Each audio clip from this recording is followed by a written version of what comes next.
ત્યારે ચાંદીપુરા વાયરસની આટલી વાત થઈ રહી છે ત્યારે જાણી લેવું પણ જરૂરી છે કે આ વાયરસ શેના કારણે ફેલાય છે, કયા કયા એવા કારણો છે કે જેના કારણે આ જે વાયરસ છે તે ફેલાય છે તે જાણી લેવું જોઈએ। મચ્છર અને લોહી ચૂસનાર જંતુ જે છે તેના દ્વારા ચાંદીપુરા જે છે તે ફેલાય છે। આપણે કહીએ કે સેન્ડ ફ્લાયથી ફેલાતો વાયરસ એટલે ચાંદીપુરા। જો એને આપણે ખૂબ સામાન્ય અર્થમાં સમજીએ તો એક માખી કે જે રેતી અને કાદવમાં જોવા મળે છે અને તેના દ્વારા આ ચાંદીપુરા જે છે તે ફેલાય છે।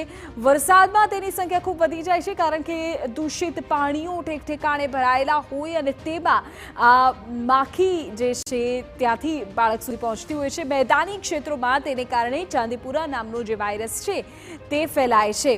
તો આ ચાંદીપુરા શેનાથી ફેલાય છે તેની જાણકારી અમે આપને આપી કે કઈ રીતે ફેલાય છે, ખાસ તો દૂષિત પાણી અને ચોમાસાની સિઝન છે। હવે જરા વાયરસ વિશે થોડી વિગતો આપને પણ આપી દી કે સૌથી પહેલો જે આ કેસ છે તે 1966માં સામે આવ્યો હતો ને પણ મહારાષ્ટ્રના ચાંદીપુરા એરિયામાં આ કેસ સામે આવ્યો। એટલે આ જે વાયરસ છે તેનું નામ ચાંદીપુરા અથવા ઘણા લોકો ચાંદીપુરમ વાયરસ પણ કહેતા હોય છે।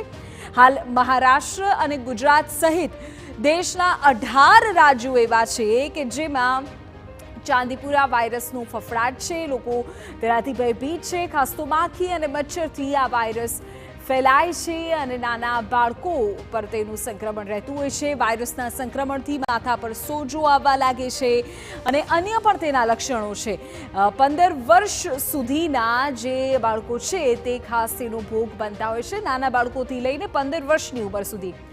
એવું પણ થાય ઘણી વખત કે જો સંક્રમણ ખૂબ વધારે હોય તો જે દર્દી છે તે કોમામાં પણ જતો રહે છે, એટલે ત્યાં સુધીની ગંભીર પરિસ્થિતિ પણ સર્જાઈ શકે આ વાયરસથી।